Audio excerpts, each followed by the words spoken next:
The 9 steps. Understand fiscal security, financial independence, and financial integrity.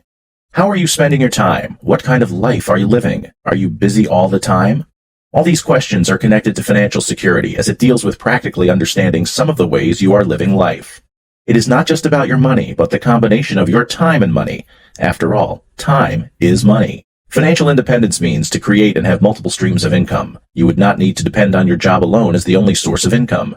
According to the author of this book, fiscal independence involves the understanding of how money can be spent wisely. It also involves breaking away from ancient beliefs on the use of money. Therefore, from the 2 concepts, we could understand that it's not just about money and how you use it. It is also about your life and how you live it. Throw out the age-long belief that your job, your source of income, is separate from you. You probably believe your job is just a way to make money and pay your bills. Financial security rests on having particular knowledge of how you are spending your life, not just your money. Financial independence does not only mean creating an income apart from your job, but also means independence from old ideas and beliefs about how money works. Like most people, you probably believe what you do for money has little to do with who you are. It is just a way to pay the bills. The truth is, jobs now hold a special place in the heart of many people. It has become their partner, their friend, and so on. Jobs have stolen many people from their loved ones. For instance, the average American has jobs that eat up more than 40 hours of their week. The 40 hours is inclusive of the time they also spend on transportation and prepping for work. Imagine living like that for weeks on end. Do you now see that your job is not just your job? It has become something that your mind is deeply attached to. A job provides money, so in a way you are attached to it because with cash, you can get most things you want. Therefore, you put in more effort in your job so you can get a raise and be able to buy more stuff you want with the money you make from work. The author recommends that this is not a way to live. To break away from that line of thought, find out what amount of cash you need. Find out the things which you spend your money on. Find the stuff you consider worthwhile and what is necessary. Doing this will help you understand true fiscal integrity. The moment you know the influence of what you make and what you expend on your loved ones, the sooner you start living a better life. You would think that most people now working more and spending more time on their different workplaces would be able to have made much more money and save money. The truth is, people do not have savings that reflect their more extended periods spent at work. People owe money more than ever now. They do not have anything to show for their stressful work life. They have sacrificed their relationships with their families and loved ones, their mental and physical health. They have sacrificed this to be able to get things they do not even need in the first place. This hunger to acquire more than they need has affected every aspect of their lives, as highlighted earlier. Then why can't they break away? Why can't they seek inner peace? The thing is, they stay because they think that is what it means to understand making money.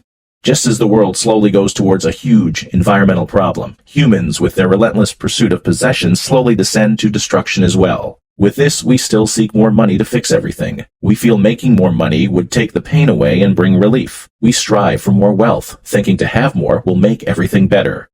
We do not look around us and see what we have and spend time appreciating what we have and feel fulfilled by it. Ditch your consumerism mentality and ascend to financial enlightenment.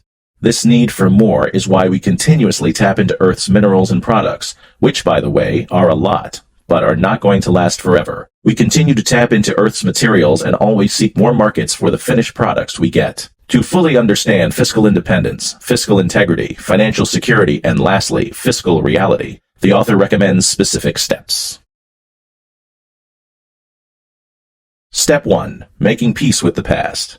As stated earlier, to attain fiscal independence, integrity, security, and reality, you have to study your disposition to money and what you spend it on. We are hardwired to follow our usual routines. We enjoy and would not want to break away from them because we feel uncomfortable. We love thinking and ultimately doing the same thing over and over again. Therefore, with money, we develop a sad routine of making and spending money to get more stuff.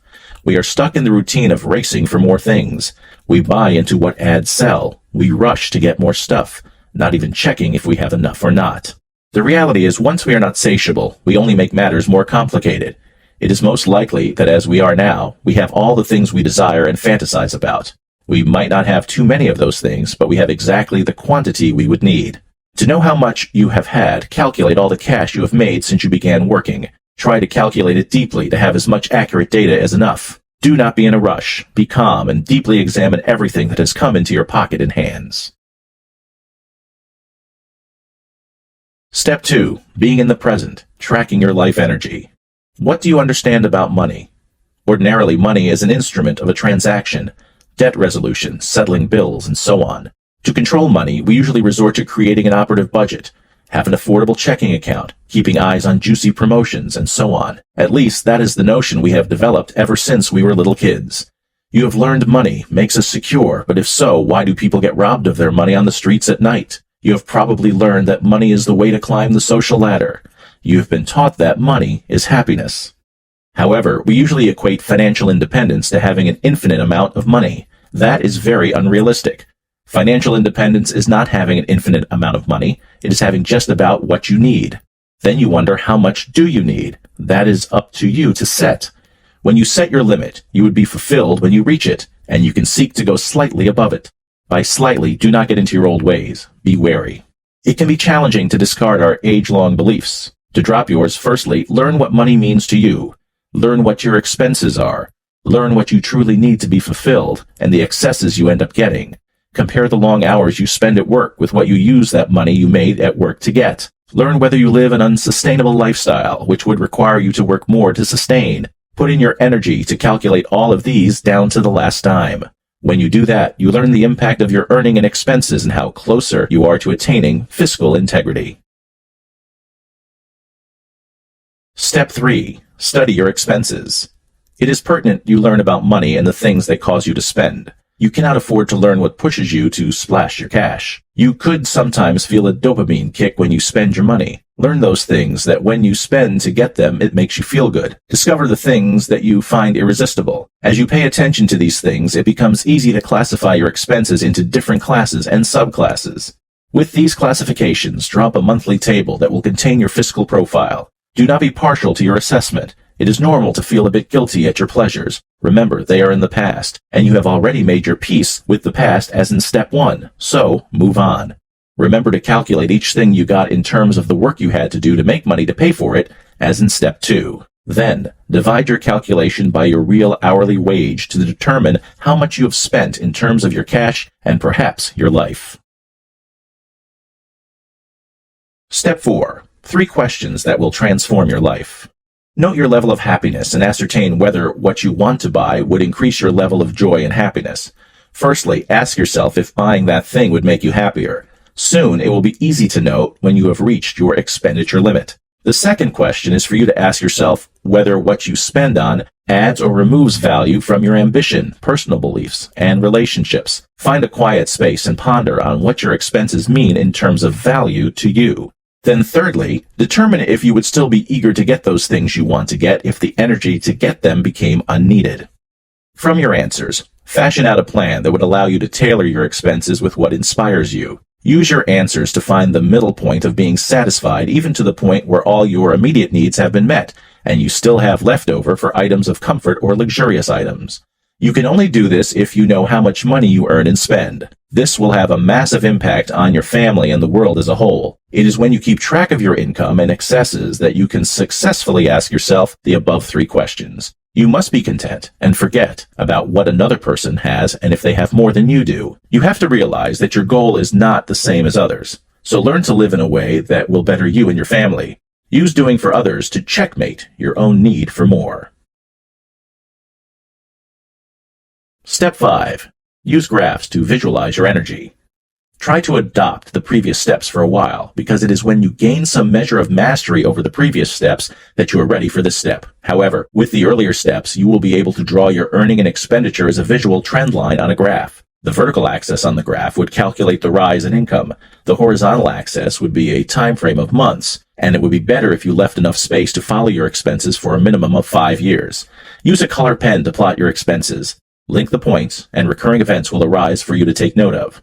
Do this continuously for months, keeping in mind the questions contained in Step 4. Soon, you would notice a slight change in your life, a change that could continue if you stick to these steps. Step 6. Learn frugality. To minimize your expenses, you have to abide by the following rules of frugality. What people think about you does not matter. Do not be pressured to acquire what you do not need. Let your purchase fulfill a purpose. Do not purchase for the sake of purchasing. Chase a sustainable lifestyle. Credit card debt is poisonous. Avoid indulging and pay all card debt at the end of the month. Health is wealth.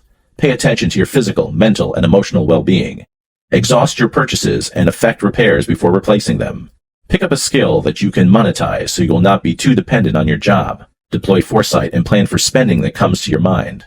Let quality drive your purchase. Look for promotions and bargains and explore cheaper, durable secondhand products. Cut transportation costs if you can. Step 7. Leverage on life energy to increase your income. Jobs and working long sometimes have become a new way of life. Your job, even if you do not want to admit, means so much to you. Gone are the times where you could work a few hours and use the remaining for hobbies and pastimes. Now, the economy and the mindset of competition have normalized spending longer hours at work.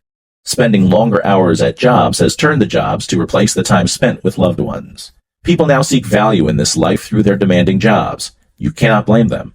It is a coping mechanism, as there is no leisure time for them to ponder and seek the value in life anymore.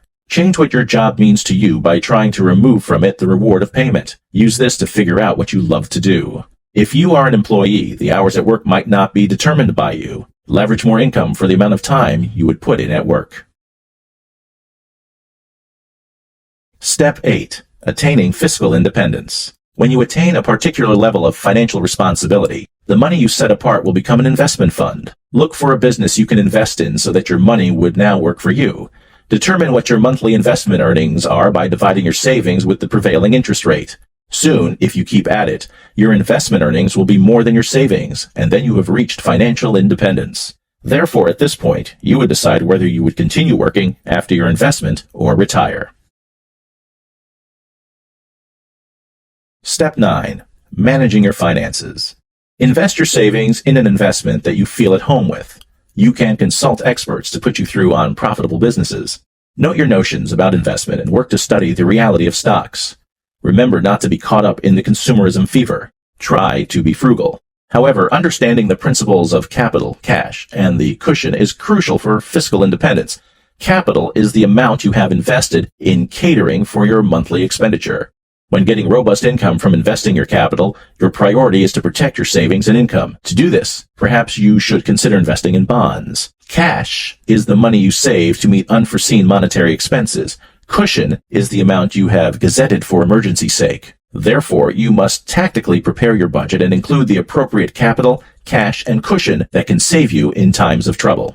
Final thoughts. To understand how money works, though hard as it seems, has been made somewhat more accessible with the 9 steps. The moment you know how money works, the closer you are to becoming a financial expert that would be able to make the smartest financial choices. Challenge your notions about how money operates. Open your mind to how you've been held back from living your full life in your pursuit of money to acquire things you probably even have. Be content with what you have and use helping others to checkmate the instinctive consumerism mindset that you have. Follow the above 9 steps, and then you will be able to live a life that is not at all about pursuing money, but is about preserving relationships.